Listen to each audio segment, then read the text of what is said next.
संगीत नाटक एकाडेमी जो आलूतला ये हाँ मंदिर भगवान महिमा ये होती केशोरी महाराज। अच्छा ये प्रभुंकर बापा ये अच्छा तीन पटे महादेव अच्छा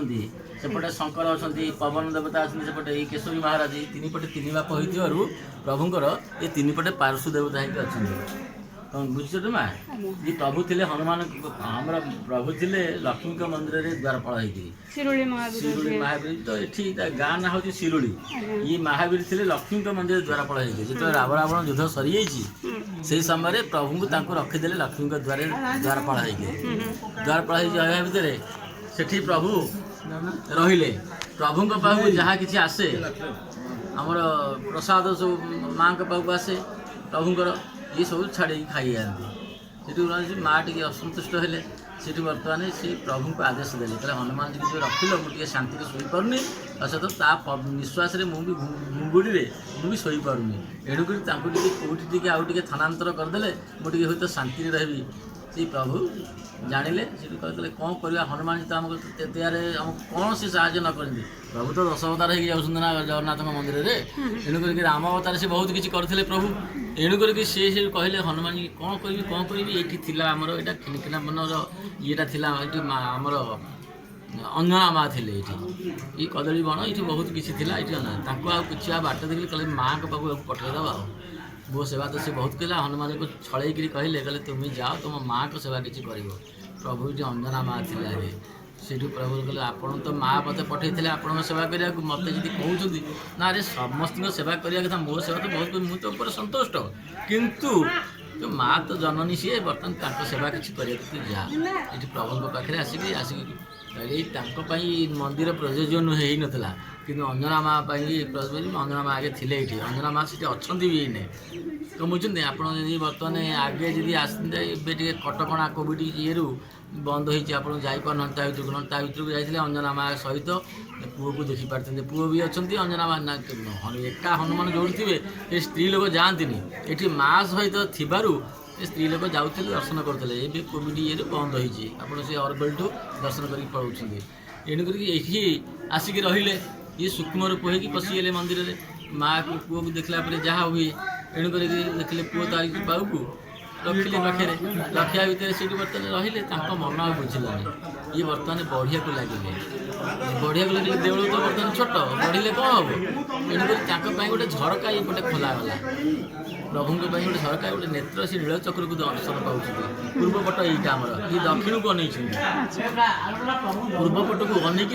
से नीलचक्र दर्शन पाँच तथापि से मन बुझानी लांज यहीपटे तले तले तले तले जाइए गोटे कांडबदा मनापुर बोलिका गोटे गहिर अच्छी कांडबदा गोटे गाँ सी गोटे पुरी केते दूर यू 7 किलोमीटर दूर अच्छा ये शिरोडी 7 किलोमीटर ये लांज तले तले तले तले जाऊला अच्छा सेठी भी दर्शन हुंती से लांज केमिति सेठी बाहर न तो जड़े चाषी से हल करते चाषी हल कर तार नुहा मन टे बाजिला से लांगड़ धीरे बाजीगला ये रक्त रुधिर बाहर ताजीला मो बलद मध्य बाजीगला कि नुहाटा बलद 4 खोरा से देखला 8 खोरा देखला बलदर हले बलद तो बोलुले सब खोरा देखला कहारी किसी कौन आश्चर्य कथा जो मैंने रक्त गुड़ा बाहर से खंडे मटी खंडे से आड़े देखिए देखला से खाली रक्त गुड़ा बाहर बड़ा आश्चर्य है मोर तो ये भिटा माटी मो बापा करते कि मो जेजेबापा करते बर्तमान ये बर्तमान मु तो हल कला आज 20-25 वर्ष ला कहीं एमती दृश्य मुझे देखेनि के तेणुक ये कौन महात्मा है हल फिटेला हल को फिटे गला गाँ से गाँटा से निकटवर्ती गाँव रू के जन कहला तो आश्चर्य कथा कहले कौन आश्चर्य गोटे पथर दूर कौन रक्तड़ा बाहर सी बड़ा आश्चर्य सी बर्तमान गाँव में किसी लोक आसिले ये कहला सी कहला देखा लोक गुड़े आसिले आसा प्रकृत जहाँ भी कहूँ सेयाटा ये बर्तमान कौन कर आम मौजा आम जो बिल को कहती मौजा मैंने गहिर अच्छे आम मौजा किसी विपत्ति पड़ा कि माने ये कौन गोटे अकाल गोटे रक्त गोटे बाहर मैंने आम मौजा किसी गोटे विपत्ति पड़ा गाँ गहली तो आम कि ना ये तो गाँ मफसल गाँ पल्ली अंचल गाँ ये सब नाम संकीर्तन तो बड़ कथा से नाम संकीर्तन से कले करवा भितर बड़ पंडा को स्वप्न है बर्तमान मो लांज जाऊला बरुणी अरुणी पहाड़ को सी अरुणी पहाड़ को भिड़िकी आनिकी ये स्थापन करते तारी ऊपर ही सी बसिकी दर्शन पाई था नीलचक्र को ଏଟା ତ ମାନେ ଜଗନ୍ନାଥଙ୍କ ପ୍ରିୟ ନା ମହାପ୍ରସାଦ ସବୁଦିନ ତାଙ୍କର ଏଠିକି ଆସୁଛି ସିଏ ଆସିଲେ ଏଠି ତମର 60 ପ୍ରକାର ରନ୍ଧା ହେଇଥିଲେ ସୁଦ୍ଧା ସେ ପ୍ରସାଦ ଲାଗିବନି ମହାପ୍ରସାଦ ଆଗେ ଖାଇଲେ ସକାଳୁ ଆଉ ଅନ୍ୟ ଭୋଗ ସବୁ ଖାଇବେ ନହେଲେ ମହାପ୍ରସାଦ ଯେପର୍ଯ୍ୟନ୍ତ ସିଏ ଖାଇନାହାନ୍ତି ଅନ୍ୟ ଭୋଗ ସେ ଖାଇବେ ନାହିଁ ଆଚ୍ଛା ଏଣୁ କରିକି ସେଠି ଏ ବର୍ତ୍ତମାନ ଏଇ ପଣ୍ଡା ଯାଇକି ସେଠୁ କହିବା ଭିତରେ ସେମାନେ ଆଶ୍ୱସ୍ତ ହେଲେ ସେ ସେଠୁ ଲାଗି ପଡ଼ିଲେ କହିଲେ ଆମେ ଦେଉଳ କରିବୁ ଅଟାଳି କରିବୁ ସେ ଅମୁକ କରିବୁ ସବୁ ଆଫସଲି କଥା ତ ଠାକୁର ଆମର ଏଠି ବର୍ତ୍ତମାନ ବାହାରିଛନ୍ତି ଲାଞ୍ଜଟା ବାହାରିଛି ନା ଆଉ ଠାକୁର କ'ଣ ବାହାରିଛନ୍ତି ସିଏ ଯେମିତି ଏଇଭଳିଆ ଆୟୋଜନ କରିବା ଭିତରେ ହଠାତ୍ ତ କୌଣସି ହେଇପାରିବନି ସିଏ ସେଠୁ ତାଳପତ୍ର କୁଡ଼ିଆଟିଏ କରିକି ପ୍ରଭୁଙ୍କୁ ଛାଇ କରିବା ପାଇଁ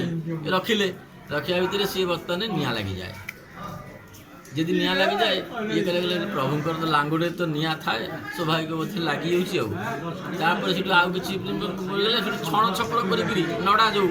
ଛଣକୁ ଛପଳ କରି ରଖିଲେ ସେ ବି ନିଆଁ ଲାଗିଗଲା ବଡ଼ ଆଶ୍ଚର୍ଯ୍ୟ କଥା ଆମେ ତ ଯାହା ତ କହୁଛି ପ୍ରଭୁଙ୍କର ତ ନିଆଁ ଲାଗୁଛି ଆଉ କ'ଣ ସେଠି ଖରା ବର୍ଷା ଚିଲ କାଉ ଝାଡ଼ା ବସିବେ ଆମେ ଭଲ କାମ କରିବାକୁ ଯାଉଛୁ କ'ଣ ଏଇ ପ୍ରଭୁଙ୍କର ଏମିତି ହେଉଛି ଖାଲି ନିଆଁ ଲାଗିଯାଉଛି କ'ଣ ଆଶ୍ଚର୍ଯ୍ୟ କଥା ଏଇ ପ୍ରଭୁ ଜଣେ ବାବାଜୀ ରୂପ ହେଇକିରି ସିଏ ଲୋକଙ୍କୁ ଯାଇ କହିବାକୁ ବାଧ୍ୟ ହେଲେ ଯିବା ଭିତରେ ଇଏ ଜଣେ ବାବାଜୀ ଏଇଠି ଗଲେ କହିଲେ ଓହୋ ଏଠି ବର୍ତ୍ତମାନ ଏତେ ଖରା ବର୍ଷା ଇଏ ଖାଉଛନ୍ତି ଯେଉଁ ତାଳପତ୍ର ଛତା ଟିକେ ପୋତି ନେଇକି ଯାଇଥିଲେ ବୈଶାଖ ମାସ ଟାଇମ୍ ସିଏ ପୋତି ଦେଲା ଭିତରେ ସେ ଉତ୍ତରପ୍ରଦେଶରୁ ସେ ସାଧୁ ବି ଆସିଛନ୍ତି ଇଏ ପ୍ରଭୁଙ୍କ ଡୋରି ଲାଗିଲା ଇଏ ତାଙ୍କୁ ବୋଧେ କହିଥିଲେ କି କ'ଣ କରିଥିଲେ ପ୍ରଭୁଙ୍କୁ ଜଣା ସେଇ ଉତ୍ତରପ୍ରଦେଶର ଜଣେ ସାଧୁ ସିଏ ପୁରୀକି ଆସି ସେଠି ଖୋଜିଥିଲେ ଯେ ବର୍ତ୍ତମାନ ମୁଁ ଦକ୍ଷିଣ ଭାରତ ପଟେ ଏମିତି ମହାବୀର ସ୍ଥଳୀ ମାରି ଶୁଣିଥିଲା ସେ ଆସିକି ପୁରୀରେ ଆସିଛି ପହଞ୍ଚି ପୁରୀରୁ ଆସିକି ଏଠିକି ବି ଆସିଛି ଏଠି ଆସିକି ବର୍ତ୍ତମାନ ସେ ବି ସେ ଲାଙ୍ଗୁଡ଼ ଦେଖିବାକୁ ବି ଗଲେ ଇଏ କଲେ ମୁଁ ଯିବି ସେଠି ଲାଞ୍ଜ ଦେଖିବା ପାଇଁ ଲାଞ୍ଜ ଦେଖିବା ପାଇଁ ଗଲେ ଇଏ କହିଲେ ତାଳପତ୍ର ସତାଟି କ'ଣ ମୁଁ ପୋତି ଦେଇକି ଅଛି ସେ ତାଳପତ୍ର ସତାଟି ସେଇଠି ସିଏ ପୋତି ଦେଲେ ପ୍ରଭୁଙ୍କୁ ଛାଇ ହେବା ପାଇଁ କହିଲା ମୁଁ ଯାଉଛି ମଧ୍ୟ ଭିକ୍ଷା କରିକିରି କିଛିଟା ଚାନ୍ଦା ଚିନ୍ଦି କରିକିରି ଏଠି ଗୋଟେ କ'ଣ ମୋ ପଇସାକୁ ଚାହିଁକିରି ଛାତ ଖଣ୍ଡେ କରିବି କି ଚାଳ ଘରେ କରିବି ଆଜବେଷ୍ଟ ଖଣ୍ଡେ ପକେଇବି ମୋ ବାବାଜୀଙ୍କ ମନରେ ଇଏ ଥିଲା ବାବାଜୀଙ୍କ ପାଖରେ ତ ପଇସା ନଥାଏ ଭିକ୍ଷା କରିବା ପାଇଁ ସିଏ ବି ଆଗଭର ହେଇଗଲେ ସିଏ ଯେଠୁ ଆସିକି ଦେଖିଲେ ବର୍ତ୍ତମାନ ଖଣ୍ଡେ ବାଟ ପଳେଇ ଆସିଛନ୍ତି ପଛକୁ ପୋତି ଦେଇକି ଆଇଲେ ମନରେ ଦୃଢ଼ ଥିଲା ଯେ ମୁଁ ଆଜି ଭିକ୍ଷା କରିବି ଏଇ ପଡ଼ା ଗାଁ ମାନଙ୍କ ଭିତରେ ଏଣୁ କରିକି ସିଏ ଯେତେବେଳେ ଦେଖିଲେ ଖଣ୍ଡେ ବାଟ ପଳେଇ ଆସୁଛନ୍ତି ସିଏ ତାଳପତ୍ର ଛତା ବି ନିଆଁ ଲାଗିଯାଇଛି କ'ଣ ସେ ଆଶ୍ଚର୍ଯ୍ୟ କଥା ହେଲା ସେ ବର୍ତ୍ତମାନ କହିଲେ ଏଠି ତ ଲୋକ ନାହିଁ ବାକ ନାହିଁ କିଛି ନାହିଁ କି ଦିଆସିଲି ନାହିଁ କିଛି ମନକୁ କ'ଣ ହତାଶ ନେଇକି ଜଳିଗଲା ସାଧୁ ବି କହିଲେ କ'ଣ ୟାର କିମାକାର କ'ଣ ହେଇଛି କ'ଣ ସେଠିକା ଲୋକ ସବୁ କହିଲେ ଆଜ୍ଞା ତା ପୂର୍ବରୁ ହିଁ ଗ୍ରାମବାସୀ ମାନେ ଚାହୁଁଥିଲେ ଏଠି ଦେଉଳ କରି ଅଟାଳି କରିବେ